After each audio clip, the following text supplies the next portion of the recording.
One must generate a great vow. The biggest problem in the world now is whether or not culture can be passed on. This is a huge undertaking.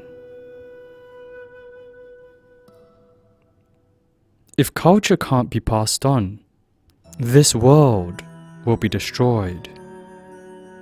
Why is that so?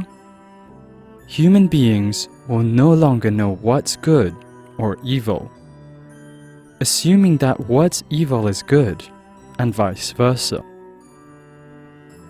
Their views are deluded. As a result, culture won't last very long in this world. Saving our culture is an important task. So I advise fellow practitioners to generate vows to save our culture, starting from each individual. How do we do so? Vow to be a primary school teacher for your entire life and establish the educational foundation of children. This is an extremely good cause.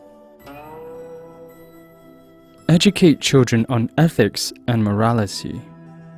Practice 弟子规, treatise of response and retribution, and the 10 Virtuous Karma Sutra, in addition to teaching them Chinese characters and their etymologies, classical Chinese, and 说文解字, analytical dictionary of Chinese characters.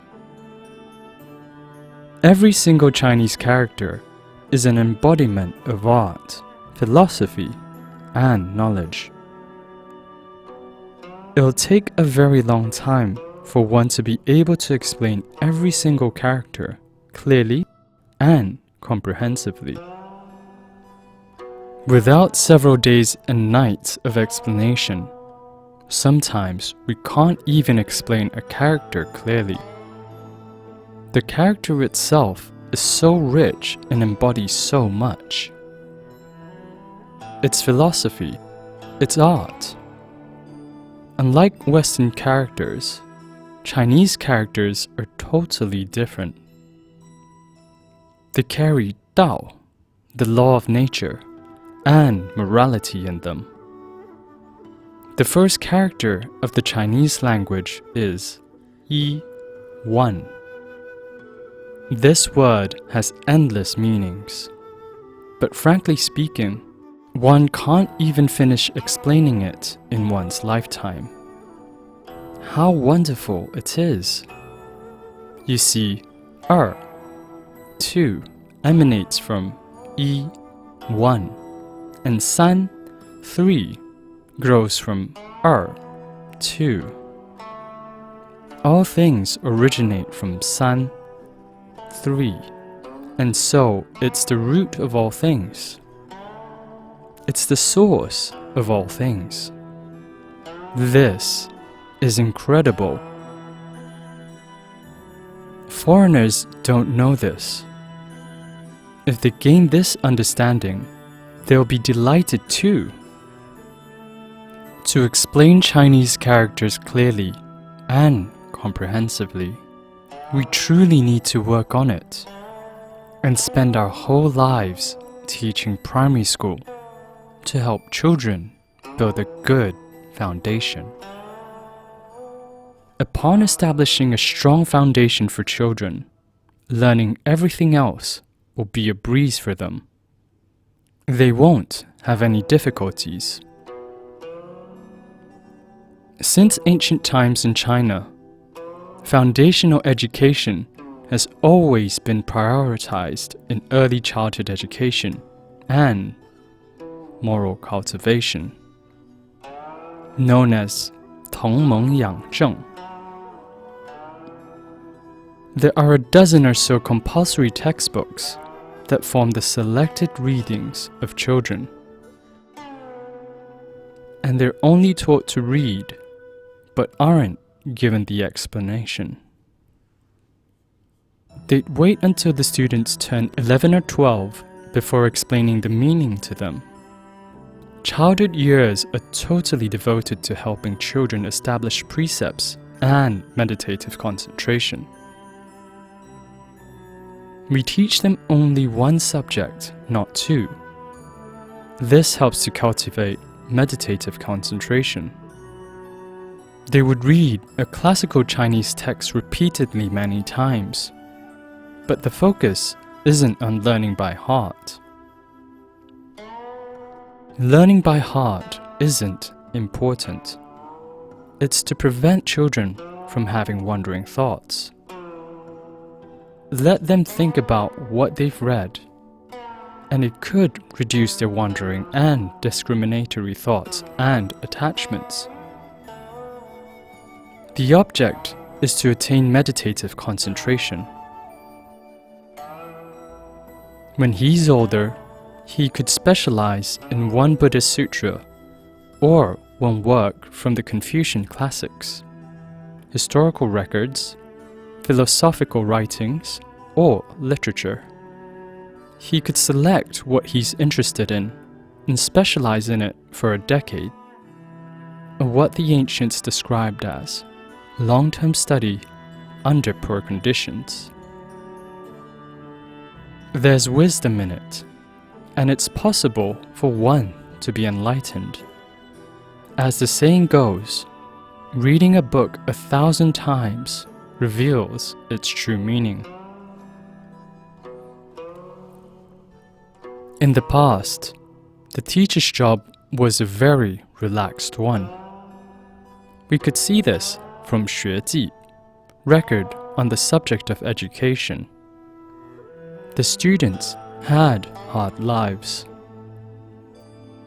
Teachers didn't teach students, but it was the students who explained things to their teachers. If their teachers nodded in approval, then it was an indication that they had passed. If the teachers listened to the explanations and felt that the student hadn't expressed the essence or profound meaning of the text, they might offer some supplementary explanations. All in all, the goal was to unlock the student's wisdom. And it definitely wasn't done through memorization and regurgitation. It wasn't about remembering many things, but about enlightening the mind. Only if we use the ancient Chinese method and idea can we achieve enlightenment.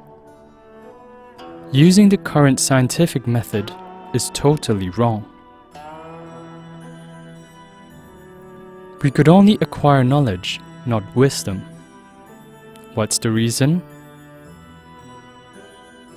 The threefold learning, precepts, meditative concentration, and wisdom is absent.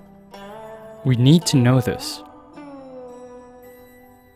In our lifetime, if we want to achieve success in learning, but we don't know the principles, no matter what kind of success we achieve, it would only be superficial.